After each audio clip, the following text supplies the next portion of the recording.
¿Qué es la ciencia? La ciencia proviene del término latín scienti, que significa conocimiento o saber de varios campos. Tendremos dos grupos, las ciencias formales, que incluyen la lógica, matemática, y las ciencias empíricas, que incluyen las sociales y naturales. En las sociales tendremos a la historia, antropología, economía, y en naturales tenemos a la botánica, la física, la química, la biología. Ambas utilizarán el mismo método, el método científico.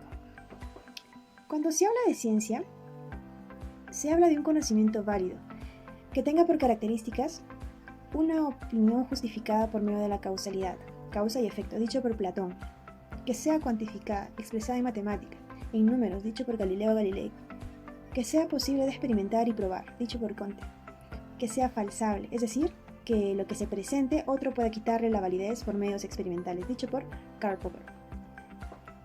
La ciencia no es una verdad incuestionable, sino una forma determinada de explicar la realidad, susceptible a ser refutada por cualquier persona.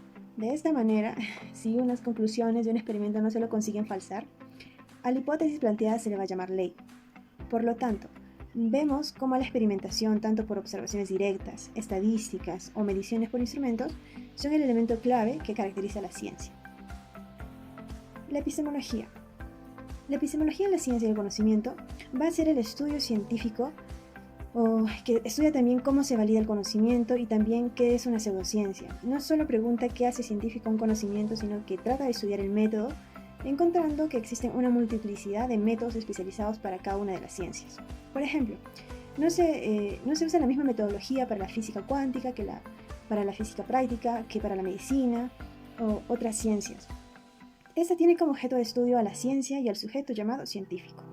La epistemología se encarga de analizar, sintetizar, crear elementos comunes y diferenciales de lo que es ciencia y de lo que no es.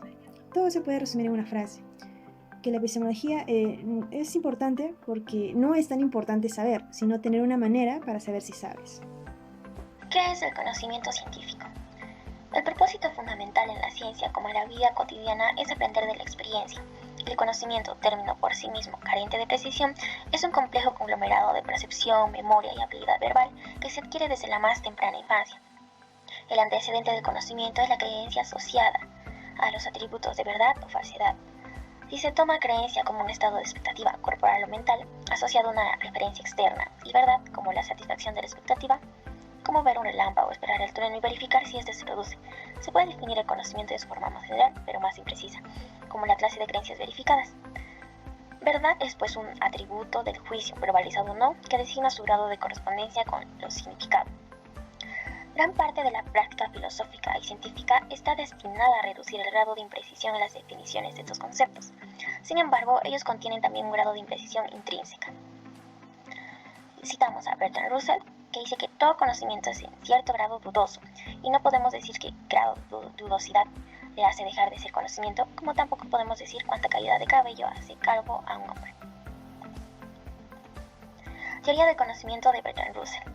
Es un análisis de las diferencias que pueden surgir entre las distintas relaciones cognitivas, como la atención, la sensibilidad, la memoria y la imaginación. Y es una explicación de cómo los datos cognitivos, por ejemplo las percepciones y conceptos, pueden convertirse en elementos de conocimiento. Russell explica cómo el conocimiento puede incluir conocimientos de hechos lógicos o empíricos, y se analiza la diferencia entre conocimiento como una relación dual entre sujeto y objeto, y la creencia como una relación múltiple entre un sujeto y un complejo de objetos.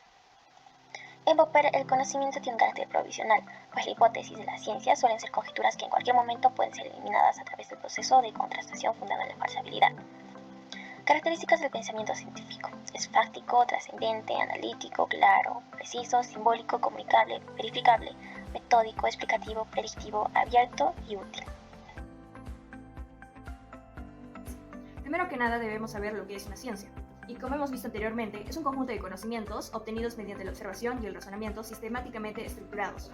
Bung nos dice que puede entenderse de tres maneras: como una actividad científica de investigación rigurosa, como un resultado de una investigación rigurosa y como un conjunto o una comunidad de científicos. Por otro lado, una pseudociencia son todas las formas de afirmación, creencias o prácticas que aparentan ser científicas, sin serlo, es decir, que no siguen los pasos de la verificación objetiva estipulados en el método científico. Algo que caracteriza bastante a la ciencia es la investigación, que también la diferencia de una pseudociencia. La investigación, según Bung, consiste en la búsqueda de un problema tomando en cuenta el conocimiento anterior. La investigación adopta algunas suposiciones generales. Por otro lado, El dogmatismo es característico de la pseudociencia. No admite que se discutan sus afirmaciones. Los científicos usan el método científico en las que se someten hipótesis a pruebas empíricas. Por otro lado, una de las características de la pseudociencia es que es crédula, es decir, que no somete sus especulaciones a ninguna prueba. Otra característica de la ciencia es la mutabilidad, es decir, que cambia constantemente a lo largo del tiempo. Por otro lado, la mutabilidad no es propia de la pseudociencia. Las pseudociencias no cambian, y si lo hacen por presiones externas o como resultado ya de muchas creencias. Las ciencias forman un sistema. Las pseudociencias no se mezclan con otras pseudociencias. Habitualmente las pseudociencias están aisladas entre sí y aisladas de la ciencia, a excepción como la astrología psicoanalítica. Otras características de las pseudociencias es que no interactúan con ninguna ciencia propiamente dicha. No encuentran ni utilizan leyes generales. Los científicos, en cambio, buscan o usan leyes generales. Invocan entes inmateriales o sobrenaturales inaccesibles al examen empírico, tales como la fuerza vital, el alma, el superego y el destino. Sus principios son incompatibles con algunos de los principios más seguros de la ciencia. Es fácil. No requiere un largo aprendizaje. El motivo es que no se fundan sobre un cuerpo de conocimientos auténticos.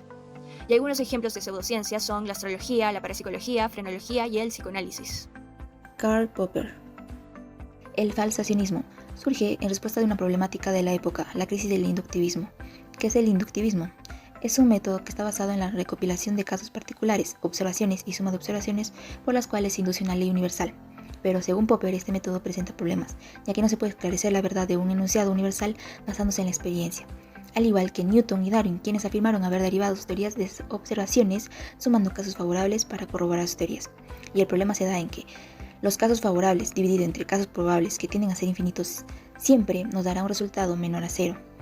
Y es que no importa qué tan grande sea la cantidad de casos favorables, la probabilidad nunca será mayor a cero. Pero si no dejamos de poner la prueba, y si en un momento es refutada, al menos podremos saber que es falsa, y estaremos más cerca de resolver un problema. Ahora bien, ¿qué es el falsacionismo? Es un criterio el cual nos permite entender mejor la organización de datos en la investigación científica. Es un criterio de demarcación, puesto que nos permite demarcar el límite entre la ciencia y la no ciencia. También para el falsacionismo, hacer ciencia consiste en proponer una teoría y posteriormente someterla a rigurosos experimentos y observaciones reiterativamente hasta que una teoría o conjetura sea falseada o aceptada como la mejor en un momento dado, para así, por medio de estas pruebas, sabiendo lo que no es, encontrar lo que sí es.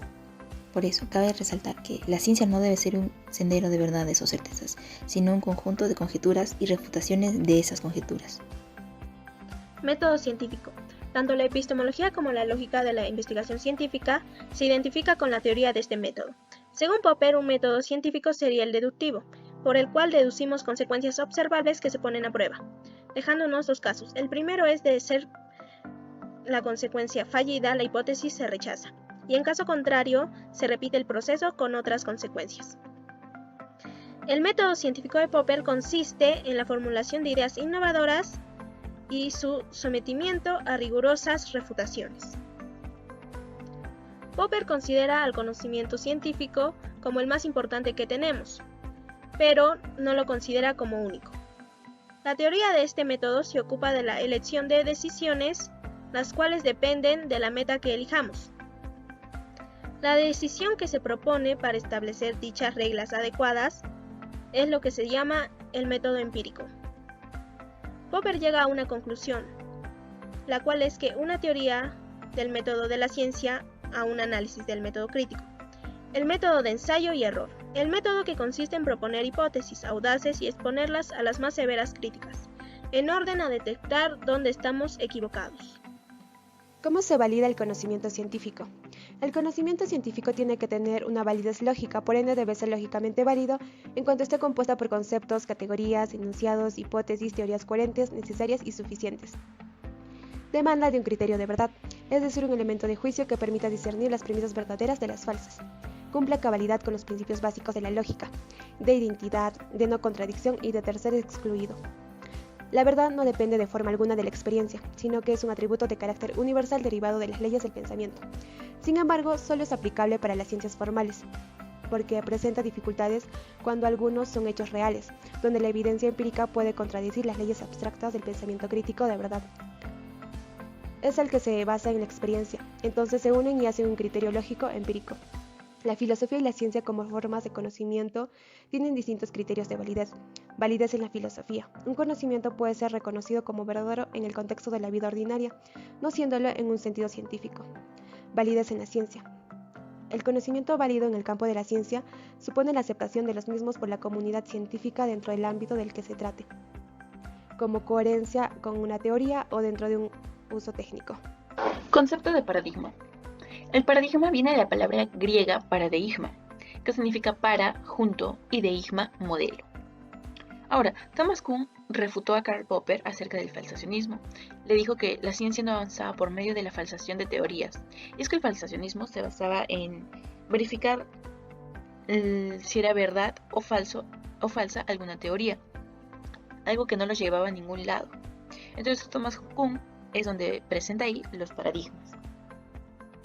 Como ya sabemos, la ciencia es sinónimo de conocimiento, pero la ciencia, para ser ciencia, necesita ser delimitada, y es delimitada por los paradigmas, según Kuhn. Puesto que, si la ciencia no fuera delimitada con paradigmas, la ciencia sería un conocimiento común, algo que no debería ser. Y bueno, los paradigmas son compartidos por miembros de una comunidad científica, ¿no? Conocimientos, saberes, pensamientos, técnicas y valores. Ahora, Thomas Kuhn dice que el paradigma es una realización científica, la cual a su vez es universal, y esta con un tiempo genera problemas y soluciones a este problema. Un claro ejemplo es el asociacionismo, que nos habla de que todo lo que nosotros conocemos es por medio de los sentidos. Y surge la pregunta de, entonces, ¿de dónde vienen las ideas complejas que no son directamente adquiridas o sentidas? Y la respuesta a este paradigma son que las ideas complejas provienen de la asociación de otras más simples. Y es en esto en lo que se basa el asociacionismo en la psicología. Cambio de paradigma. En la epistemología e historia de la ciencia, una revolución científica es el momento en que la producción científica deja de reproducir los esquemas de la denominada ciencia normal y se produce un cambio de paradigma científico. También son hechos y datos que no corresponden con la teoría. El término fue acuñado por Thomas Kuhn en su obra La estructura de las revoluciones científicas. Muy a menudo se restringe su uso a una época histórica, en concreto, la revolución científica de los siglos XVI y XVII, que es el sentido en que lo usó Alexander Koire. El concepto kuhniano de revolución científica implica una especial relación entre las condiciones socioeconómicas y el entorno intelectual. Cambio de paradigma según Thomas Kuhn. Thomas Kuhn nos dice, pero los debates paradigmáticos no son realmente sobre la capacidad relativa de resolución de problemas, aunque por buenas razones se expresan habitualmente en esos términos. En lugar de ello, lo que se encuentra en juego es que paradigma deberá guiar en el futuro las investigaciones que se lleven a cabo sobre problemas que ninguno de los métodos diferentes de práctica la ciencia, y en esas circunstancias, esa decisión deberá basarse menos en las realizaciones pasadas que en las propensas futuras. Entonces, cuando se adopta un paradigma o un nuevo consenso científico, no se asume una verdad, se asume una visión metodológica común entre todos.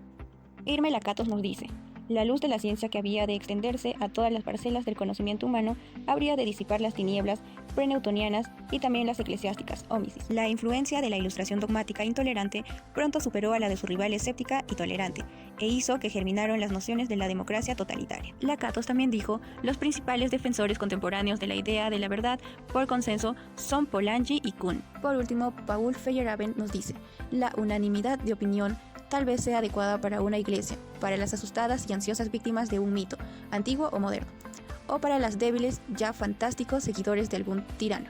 La pluralidad de opinión es necesaria para el conocimiento objetivo y un método que fomente la pluralidad es además el único método compatible con una perspectiva humanista. También el primer caso es muy familiar.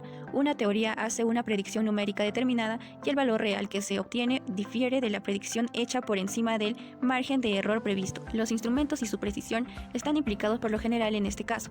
Los desacuerdos numéricos abundan en ciencia y dan origen a un océano de anomalías que envuelve a toda la teoría. Como conclusión debemos rescatar los puntos más importantes que se han tratado. En cuanto al concepto de ciencia, podemos interpretar que es todo conocimiento válido, validado por una lógica inductiva y empirista. Sin embargo, tiene que tenerse en cuenta que la ciencia puede realizarse de manera deductiva, como el ejemplo de la teoría de la relatividad de Einstein. que fue demostrada posteriormente a la muerte del autor. Por lo tanto, la función de la epistemología de la ciencia es justamente validar este conocimiento como útil, científico, no científico o como pseudociencia. El conocimiento debe ser validado. Es importante también aclarar que tenemos como otras herramientas a la historia de la ciencia para apoyarnos en investigaciones y enfoques basados. Tenemos además a la filosofía de la ciencia, que investiga el conocimiento científico como tal y su práctica. El conocimiento científico es por sobre todo demostrativo, ya que para las ciencias exactas no se requiere experimentación, sino demostración. Y es entonces cuando entra el concepto de la falsabilidad. El conocimiento debe ser, según Platón, válido si está justificado por la causalidad, que sea posible cuantificar y expresarlo en números, según Galileo, que sea posible de experimentar y probar, según el empirismo, y que sea falsable, según Popper. Es menester que el método científico cumpla las reglas del sistema de la razón. No ser precipitado, dividir los problemas a solucionar en todos los posibles, ordenar el proceso de lo más simple a lo más complejo y ser exhaustivo y no omitir nada. Estas condiciones ayudan a que el paradigma científico en ese momento sea robusto, las condiciones fueron dadas por Descartes. Las pseudociencias no son compatibles con esta metodología, porque no son demostrables, repetibles, experimentales, ni parten de una hipótesis. Por ejemplo, el enunciado Dios existe no puede ser demostrado de ninguna manera, no es falsable. Por último, debemos tener en cuenta que la ciencia es esto mismo, cambios de paradigma constantes, y por lo tanto, no un avance continuo como usualmente se cree.